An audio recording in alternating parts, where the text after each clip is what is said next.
all of which EPLegal has been doing quite successfully for the last several years, while other firms are struggling and fighting to stay alive. Nowadays, in the modern world, quality also means that effectiveness. You need to be sharp and quick enough, but you need to be precise.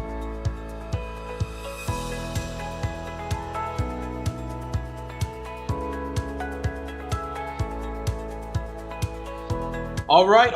So we're back now with episode 2, and what we're gonna do is basically take a deep dive into branding. And Tony, on the first one, I'm trying to do the setup, so I did a lot of talking. But I think your concept of what branding really means, especially as it relates to communicating the entire vision for a business or a law firm, right?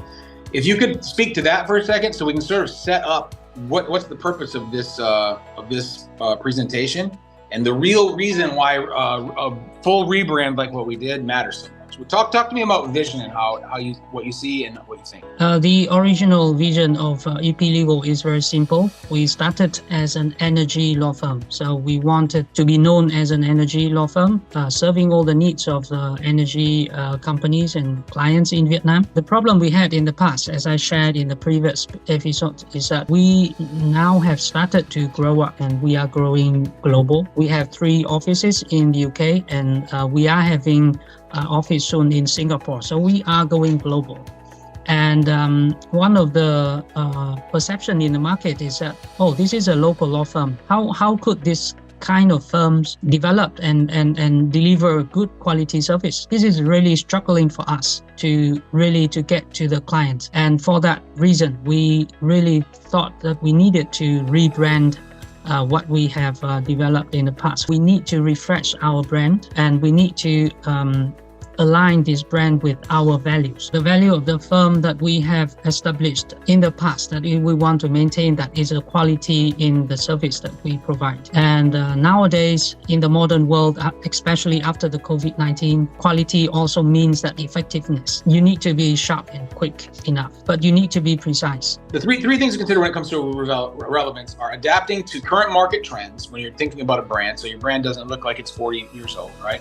And appealing to new audiences, like people who are not yet even aware that they need your services, and then obviously expanding and conquering new markets, all of which EPLegal has been doing quite successfully for the last several years, while other firms are struggling and fighting to stay alive. Those are important considerations. First is perception, then is relevance, right? And then to make all that happen, the thing that you have to do is separate yourself from your competitors, right? You have to give yourself some sort of competitive advantage, right? You have to think about being innovative, which really you can see in our marketing is that. And then more important than that, and this kind of goes to the precision and intelligence thing, is staying very consistent with it. Everything, and this is why style guide for branding is so important. If the brand is not consistent, it communicates an idea that the firm isn't consistent. Those are really important considerations if you want to distinguish yourself from your competitors, right? So with that, the easiest way to talk about it is the old logo and what that meant and what that represented versus the new logo. It's not right to communicate global, international, precision and intelligence, right? So it had rounded lines, which is more like for softness, right? It had big wide gaps in the slogan text, like very, very spread out, right? It separated the EP and the legal from each other. It lacked an icon, of any kind, just a bunch of letters. And it was utilizing a lot of bright colors. So when we analyzed what's not right about this logo, this mark, and then we approached the new logo and the new mark with all that in mind. So Tony, talk me through how you felt about the old branding versus we're going to talk about the new branding. Yeah, this is a typical example of how you spend your efforts in doing the branding or rebranding. The original EPLegal logo was actually created by me and nobody else involved in that process. And I am not an architect. I'm not really a designer, and I don't know nothing about the things that Mark's just listed out. So I thought very simple.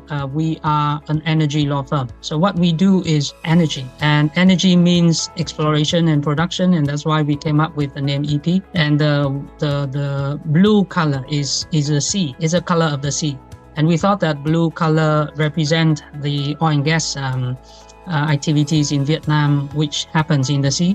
And the red color is actually the color of the flare boom. But currently, we don't have any oil and gas anymore. In the next 20 years, everything will be gone. And we know the COP26, everything is gone, and it moved to green energy and the whole spectrum of new developments in the market. So there's no more point sticking to the original traditional energy stuff. We need to rebrand ourselves and make something really better represent our international presence.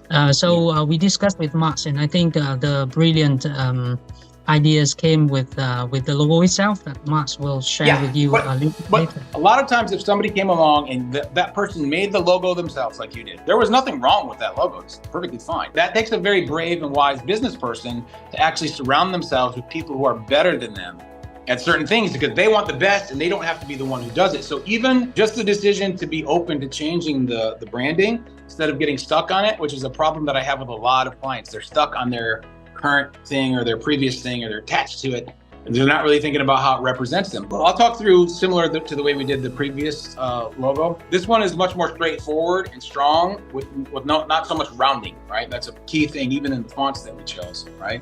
Strong connection in the typography, meaning it's a little bit tighter, it's a little bit closer together, okay? And then there's a clear distinction and a space between the icon or the symbol and the what's called the logo mark, or the word mark rather. The word mark is the text part of it. There's a clear separation there, and then it's very easy to recognize. In other words, somebody should be able to, if you want to know the secret to a good logo mark, if you think about Apple or Nike, anybody on earth could meet somebody who doesn't speak the same language as them, take a stick and draw into the dirt or into the sand the Apple logo or the Nike logo, and you draw it and they go, oh yeah, Apple, right? That is how a logo has to actually be. So this mark is that. It's 6 marks, 6 lines basically, that represent obviously an E and a P, and it is representative of the knowledge of EPLegal. So let's talk about the actual symbolism of the mark. But it represents 3 books stacked on top of each other and 3 books side by side, with one book being pulled down off from a shelf, and that one that's being pulled off from the shelf is exactly the right book. So we reinforced it with a lot of books in our imagery, law books, sort of, clearly communicate. Everybody understands now, oh, it's 6 books. One is being pulled down off a shelf. Very simple, right? And anybody could draw that in the sand, and that is that's basically what makes it a strong mark. Color palette, there was a little bit of back and forth about keeping all the red, 50-50 red and blue. The only problem with that is red is a very strong color, and you should probably save it a little bit for things that need to really stand out. So we leaned heavily towards the blue, and then we have the other supporting color, just so that we have a well-rounded color palette. But that was a brave decision too, man, because Tony, you guys could have really fought and went, no, we want 50% red, because that's how the old logo looked. But you went, no, we trust Mars and the team to actually help us understand how to do this. And if you look at the website, you can kind of see that it worked, because the red's still there. It's not vanished, but it's only where we want to call something out very strongly. So it's being used in a very psychological manner. This is Gotham font to communicate. This is a very straight and narrow law firm, right? These people do what they say they're going to do. They follow the rules, but we included a lot of angles in it. You'll notice throughout the design that there's always angles in things, because in law, there's also different approaches that you can take. So it's mostly straight, but then every now and again, there's an angle. It's like, okay, these guys also know how to find the angles. Those are little subtle things that are in the design, and not just random. As we break down this style guide, to explore it, and we'll do a full episode on this. I think that what's really important to understand about this is, and I explained this in the previous episode, a style guide is like a law book, really. It's a law book for a creative team. It's here's the rules that you have to follow in order to keep this thing consistent, because if it's inconsistent, well, then it communicates an inconsistency in the business, and you don't want to communicate that to people. You want to clearly understand what the brand story is, which is we're international. We are all about serving our clients while being fast and accurate and gathering excellent intelligence, right? So establishing, delivering the brand story, getting your marketing position exactly right, and your emotional connection, super duper key, right? Because we actually went through all these steps when we were implementing the brand, but we went through this whole process. So I'm going to walk through it, and then we'll sort of just talk through it step by step. So obviously, step number 1 is you have to define the objectives and the strategy. So talk me through how you would define the objectives of the firm for the next few years, and then how we sort of talk through the strategy, as you would call it, because that's step one, right? I think when we started our conversation on how to really do all these marketing activities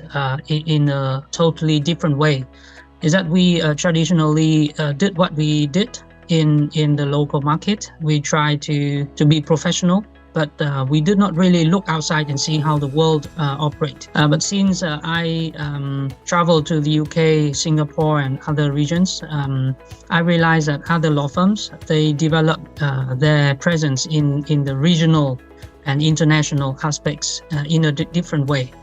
So the objective that we wanted to be reflected into our future 5 to 10 years vision is that we need to develop internationally, and we need to create a brand that is boutique but international. So we need to embed in our clients' mind that we are small, but we are very effective and we are international. We have the capacity of advising Vietnamese law, English law, Singapore law, Malaysian law. And this is quite conflicting strategy the marketing team need to deal with.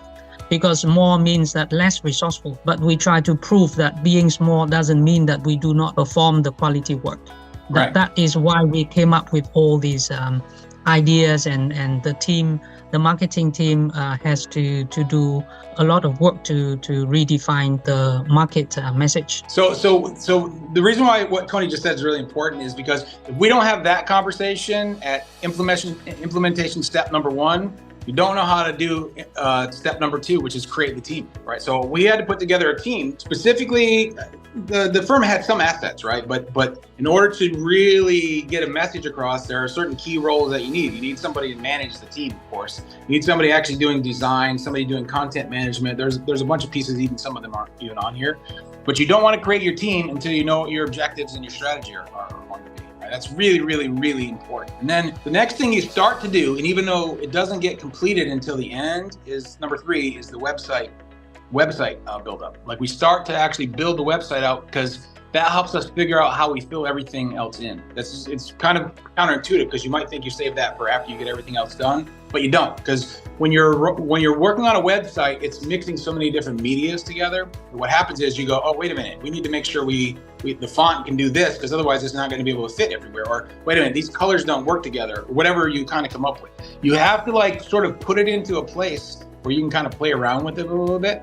And so we will usually then start working on the actual website, but we don't finish the website until everything else is done, right? And then step number 4 in terms of implementation is actually updating the messaging, the written stuff, right? I mean, meaning the language. A lot of people, they start playing around with the graphics and they start goofing around.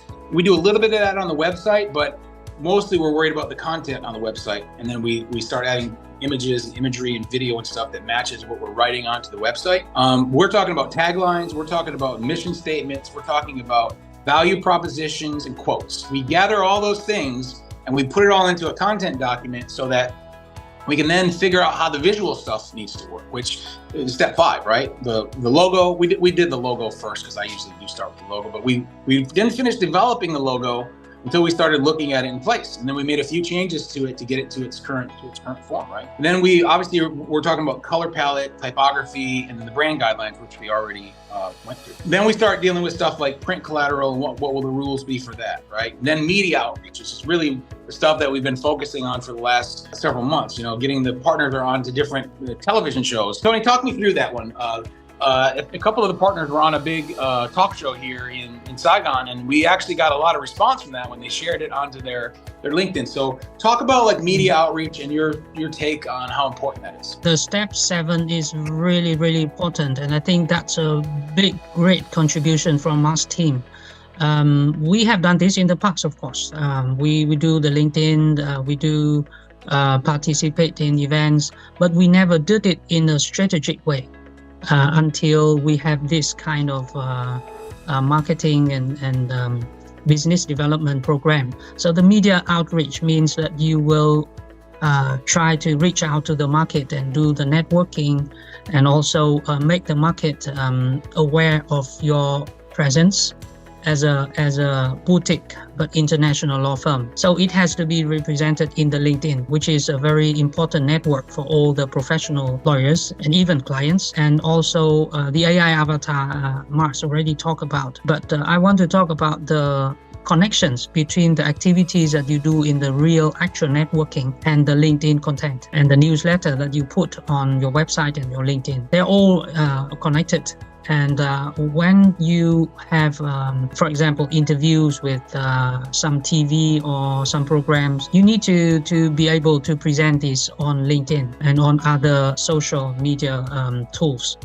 So people get to know about what you are doing. So what's important about what he just said? Let me unpack this a little more. What he's actually saying is the partners went and did interviews on a big TV station here in Saigon, and of course that media station's audience sees it because they follow. It's a law talk like show, but you actually have to actively post it to your LinkedIn, post it to your Facebook, and post it to your Instagram and what have you, so that people see that you are on that thing. Then once we get past the media outreach stuff, which you sort of never stop doing the media outreach, but you're gonna go and do your like long-term management. Okay, what this means is setting up how everything will move in a standard operating procedure method. My team currently understands everything that they need to do for follow-up, everything that they need to do in terms of posting. I mean, I'm always adding stuff to it, to be honest, but like at the end of the day, we're managing it into systems, okay? Because if we don't manage it into systems, it stops happening. It even stops happening when you have it in systems, but you gotta put it into some systems,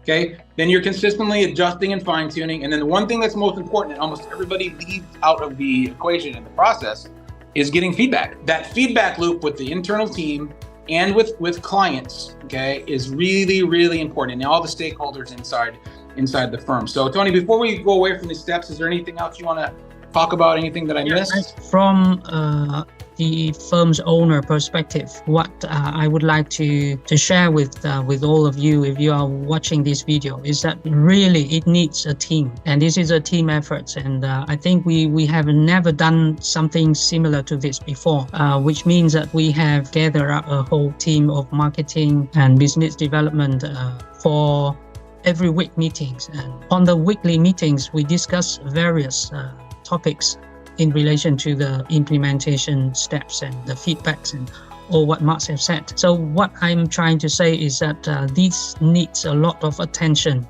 a lot of efforts from not only the marketing team, but also from the firm's team members.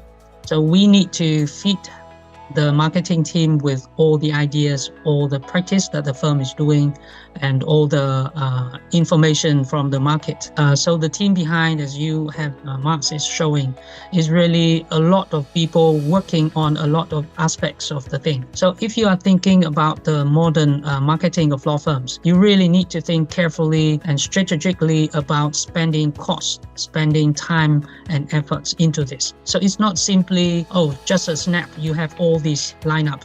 It is a lot of work behind the scene.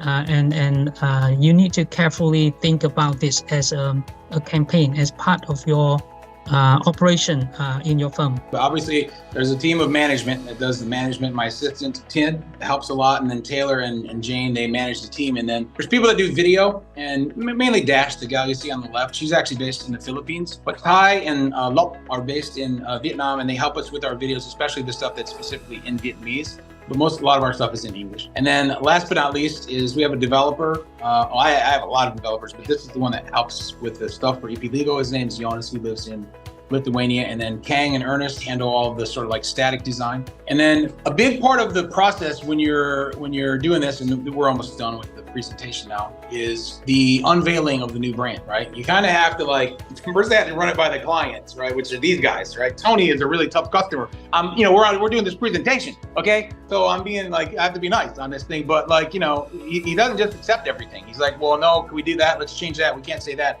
Don't use that quote. And the team has to trust your judgment, dude. I mean, it's as simple as that, because you understand your industry better than my team does. And so a good marketing team, they don't blindly listen. If they know something is true about marketing, they should push back and go, no, I know that you don't see why we should be on LinkedIn, but we should for these reasons. But when it comes to core messaging and how whatever that business is, which again, could be a law firm, medical practice, architectural firm, it doesn't matter what type of service business it is. But ultimately, that person who's the spearhead of that, and those partners that run that business, and the founders and the chairman, they are going to know how the market is going to respond because they've been doing it for their whole career. So we had to get it past the guillotines of Tony, Nguyen, and Nguyen, actually getting this whole brand in place. And then, you have to, think about your future brand strategy and like what's the long-term vision, which Tony already detailed for you, but local and global recognition, okay, innovation and adaptability, client-centric focus, employee growth and satisfaction, which is a huge part. Like your marketing actually feeds into your team. Like your team, if the marketing isn't good, if they're not going to feel proud of what they're doing, a little bit ashamed to show it to their family and friends, and you want them showing it to everybody and saying, yeah, I work at EPLegal, and people going, wow, that's amazing. That's another reason to really clean up your brand, right? Because the more people who share it, the more people who share it. So right now I'm asking you to subscribe or follow or, connect or whatever the thing is on the platform we're on. And especially there should be a link to get onto our email list. And when I'll send you the slides and some other gifts as well, you definitely want to get onto our newsletter list so that we can actually share with you like everything that we're doing. So Tony, I'm gonna let you wrap it up, buddy. This was great fun actually to do. I had a great time. What are your final thoughts? What I want to say as the closing for this branding episode is that you need to really find fun in doing this. Because I actually have talks with Mars like almost every day. Every week we have talks, of course, but every time we have some new idea, we just talk to each other. And this is really important that you let the marketing team know what you are thinking and what you are up to, so they can really develop the long-term strategy for the marketing and network and sales. And this is so important that you do what you love and you love what you do. That's, I think, is a key for everyone who wants to develop their marketing strategies. It is about the fun. I always call it the magic spark. So sometimes when you're doing creative stuff, it's somebody's job to worry about the numbers, and somebody has to. I accept that, because otherwise creatives will go nuts and they'll spend all the money up. But there is an element of having fun with it. We do have a lot of fun when we're doing this stuff, when we're thinking about what we're going to do, what we're going to say, and like how we present things. It actually is a lot of fun, and it can be one of the most rewarding and fun parts of your business, to be honest with you, because it really is one of the more creative aspects of it. But that was a good point to point out, Tony. So I just want to tell everybody, thanks for watching. And I think the next one we're doing is on profiles, but at any rate, we've got 10 more of these episodes, a total of 12 to share with you. And we just, again, main goal is to help the entire industry grow. Tony has expressed that over and over. So thank you for watching. Make sure you subscribe, follow, connect, and definitely get onto the newsletter email list, okay? Because we want to share stuff with you on a regular basis. All right. Thanks, everybody. Thank everybody.